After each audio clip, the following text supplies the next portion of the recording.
Well, we're here to talk to our neighbours, the local community, find out what they feel about the project, if they have any strong views and what those views are, and how we can take on board their thoughts and feelings and incorporate it into the finished product, really. The youth hostel's been here for many, many years.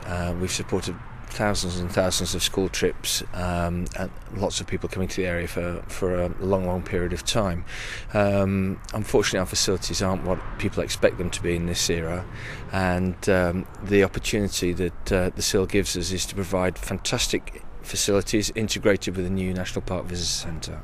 What we're actually consulting people on is what they would like to see the Sill look like, what they would not like to see it look like, but also what they would like to see going on at the Sill. It's important to have a landmark building, but it's even more important that the activities that go on in the building work for the people who live here, want to visit here, and for education groups across the whole of Britain.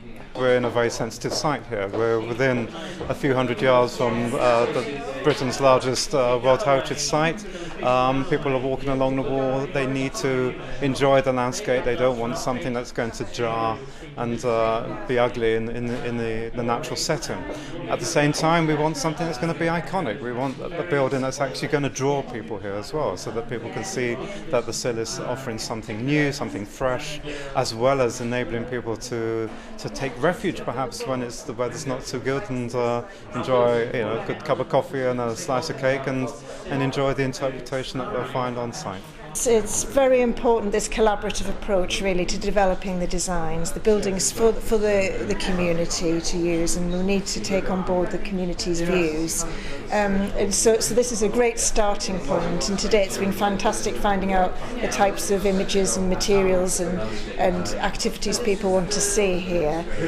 We've also got a model where people have been interacting with that, saying where things should be put on the site and the type of rooms and spaces that go in that, and that's going to inform our design really. So we'll then take all the information we've taken on board today and wrap it up into the design proposals, and we're coming back on the 6th of June for another consultation event where we'll be presenting sketch designs for further comments, and then we can take those comments on board again. So it's a process to take the public along with us through that process, and I think people have been excited by that process as they've come through today.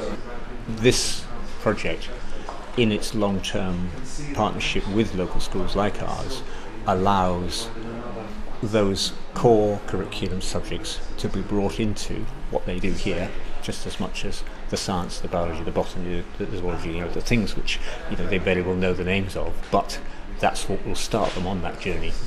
So much education happens in classrooms, in rooms.